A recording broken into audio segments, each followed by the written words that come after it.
Hello, today I'd like to talk to you about the pair sharing feature in ProObserve. This feature was introduced in version 8 of ProObserve, and what I'd like to do in this short video today is to give you a brief overview of what the pair sharing feature does and how you can use it. And the basic premise of this feature is that it allows you to find staff requiring improvement in one or more observation areas. And then it helps you find staff that are better in those observation areas in order to help create activities between the staff members so that the best practice staff, as we so call them, can help those staff requiring improvement in those observation areas. So there are a few essential requirements that are needed for using this peer sharing feature. One of them, as you've already guessed, is the need to use observation areas within ProObserve. So this does mean also that you'll need to have observation area grades for your observation areas, as the average value of these areas is used to calculate which staff require improvement and which staff are better in those observation areas. So you already need to have recorded some of those. Where you're going to find this feature is under the staff menu item here.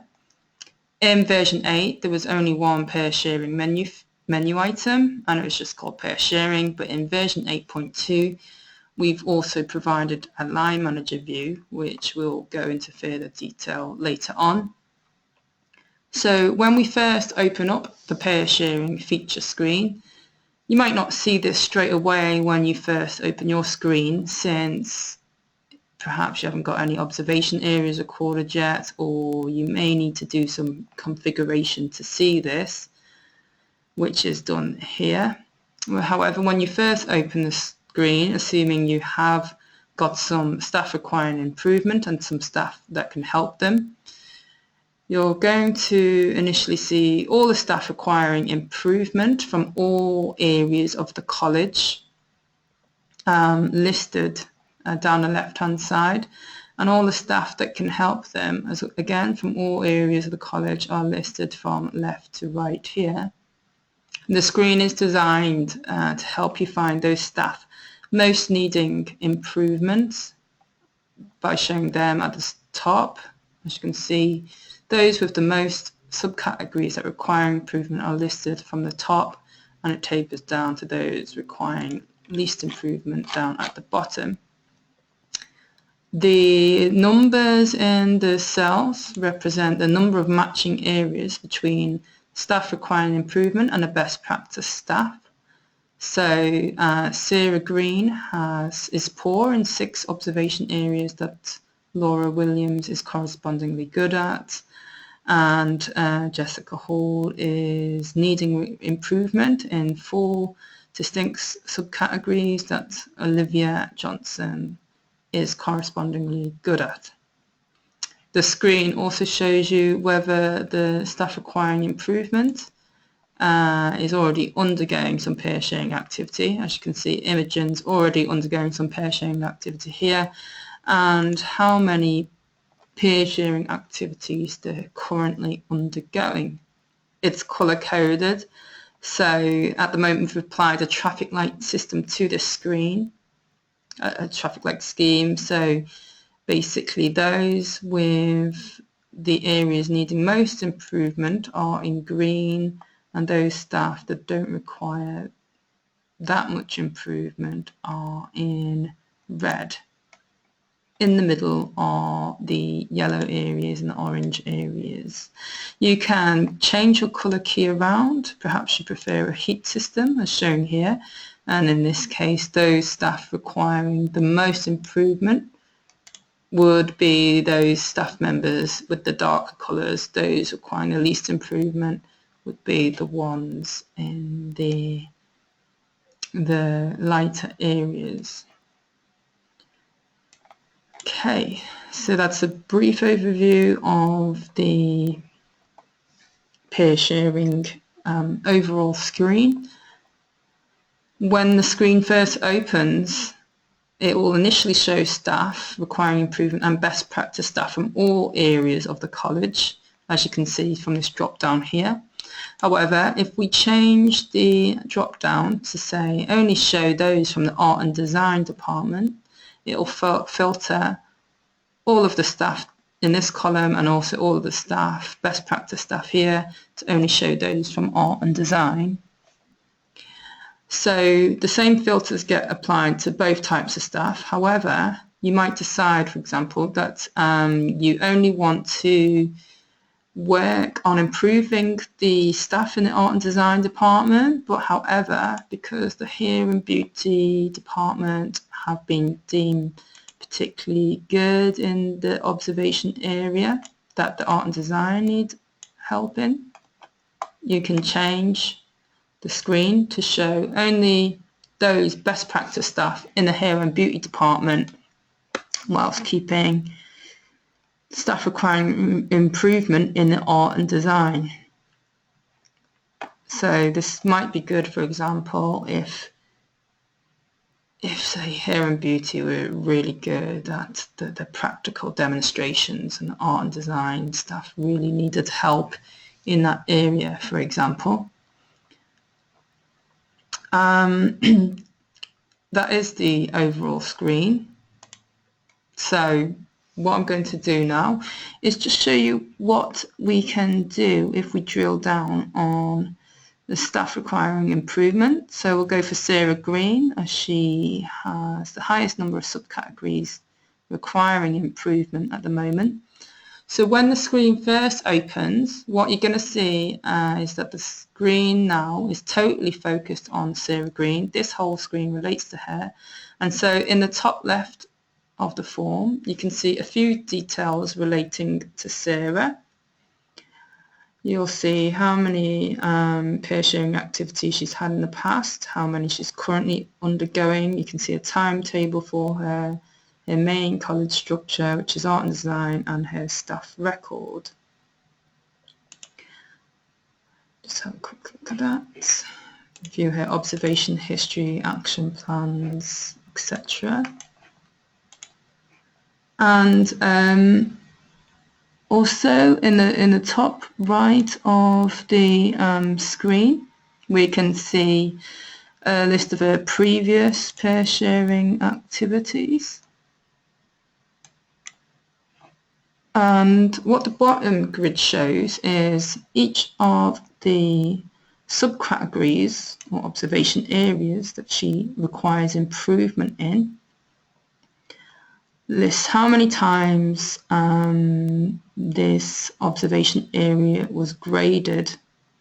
That's counting towards this average grade of requiring improvement.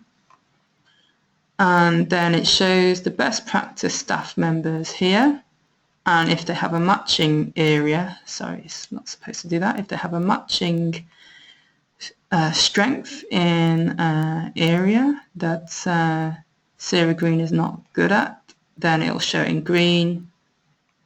So as you can see, first of all, Amelia Wood is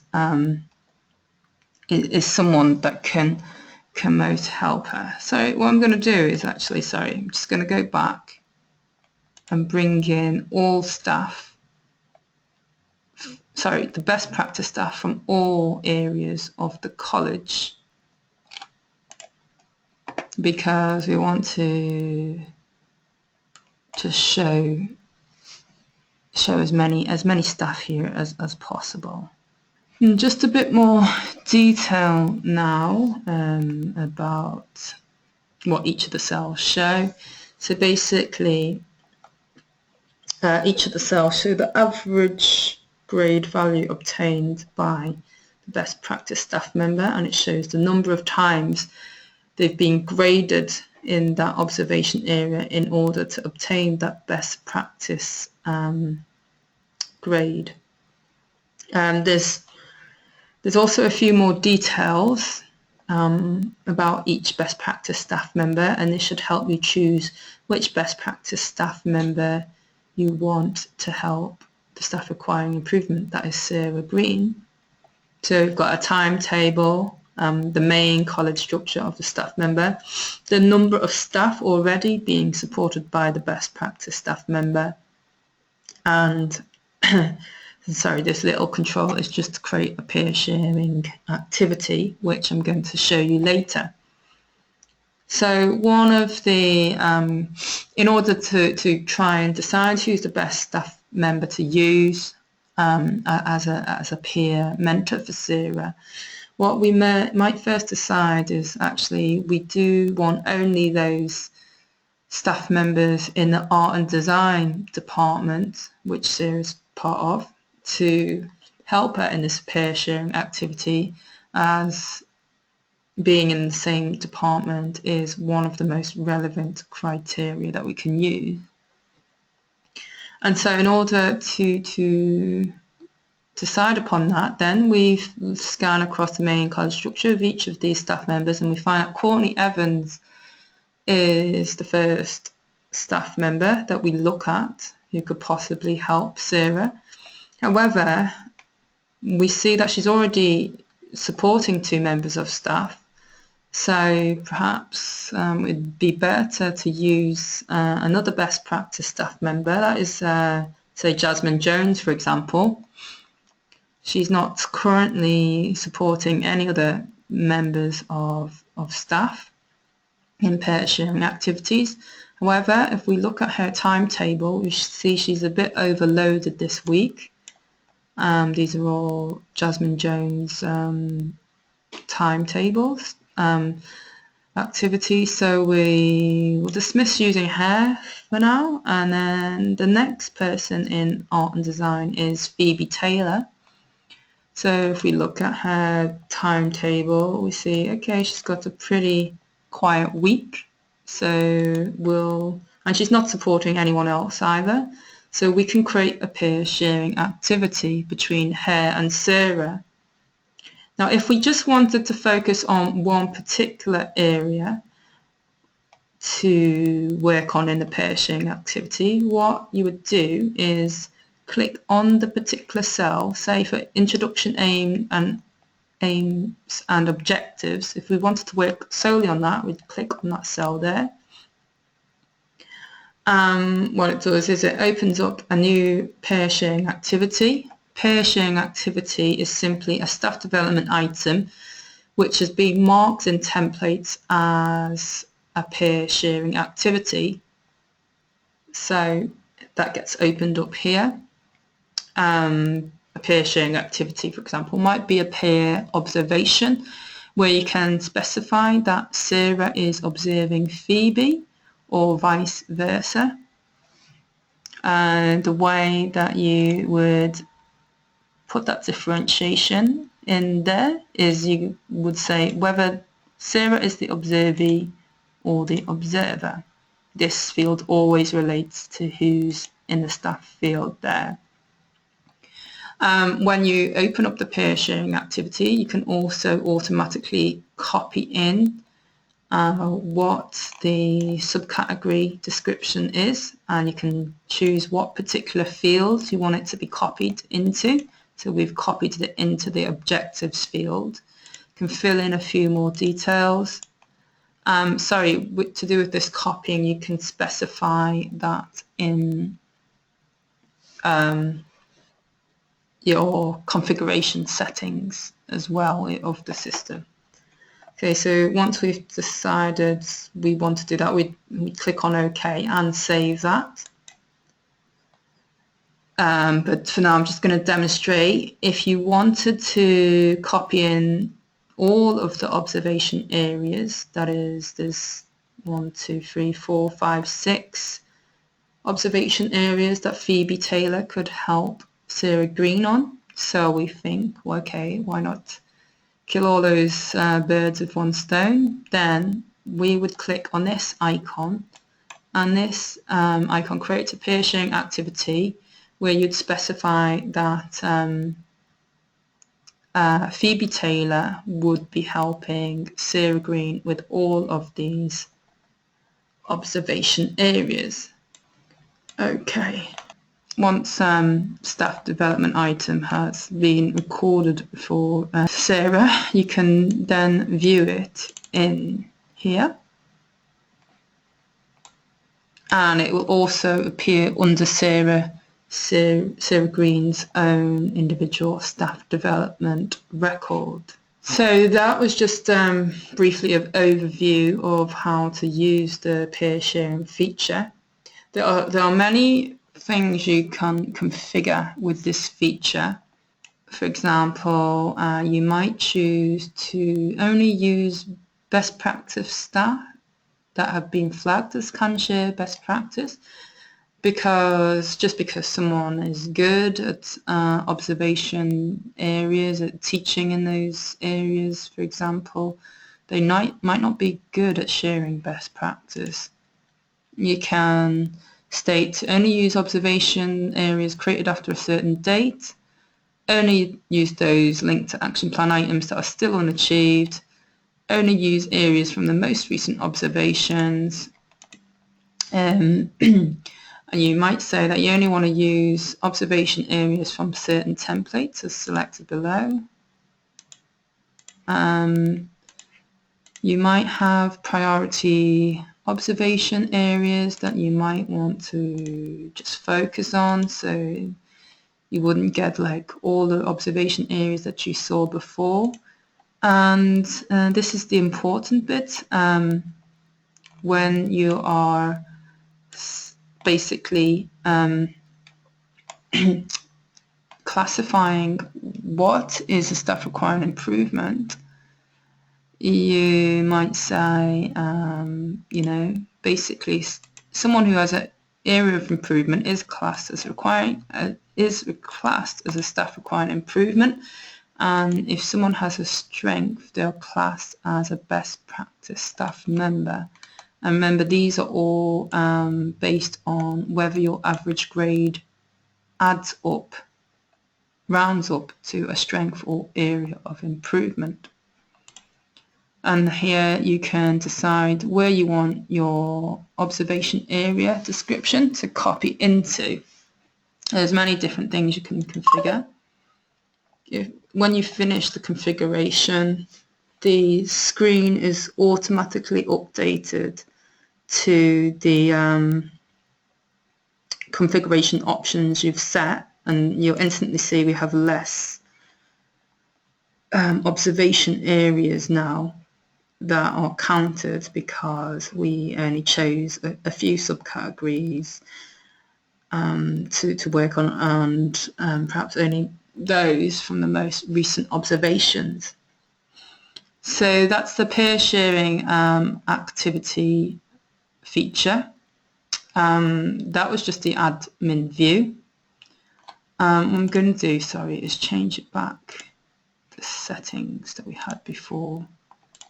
What I'm going to do is show you, as of version 8.2, what this view looks like for line managers. So basically, when you're in admin view, you'd have access to all the members of the college, and this would allow you to see the staff records of the staff requiring improvement. Though, to restrict the view what happens when you have the line manager view is that you have only those staff that are assigned to you or your college structure. So in this example, we don't have anyone assigned to us. So what you'll see now in version 8.2 is a line manager view. When you first open it, you'll basically see all the staff that are assigned to you in your college structure. As you can see, you don't see that many staff, but all of the best practice staff are taken from all areas of college. So for all of these staff members, I could basically view full records for them, actually, you know, their observation history, their action plan history. You can't do that for the best practice staff, but you can add them in as a peer to help them with the staff requiring improvement. I only line manage art and design and computing. So if I choose the art and design department, which is also called Site A, you'll see that shows all the staff in the art and design department. And if I choose computing, you see actually there's no one in the computing department that requires any improvement. So I can just basically just get to work on creating peer sharing activities for the staff in the art and design department. So basically that's the major difference between the line manager view and the administrator view. Basically the line manager view, in the line manager view, you're only going to have access to those areas, those college structures that you line manage. If you choose the top option, it will also show you staff that are assigned to you personally as well, even if you don't line manage their particular college structure. This is, for example, if you use, if you assign line managers to staff members via this method, that means you know, when it's not down to what particular college structures that staff members are in. Okay, so I hope that that has given you a good but comprehensive overview of the peer sharing feature. If you do have any other questions at all about the peer sharing feature or any aspect of ProObserve, please feel free to contact us on ProObserve support at proobserve@compasscc.com. We're always available to help you whenever you need. And that concludes the peer sharing video today. I hope you found it useful.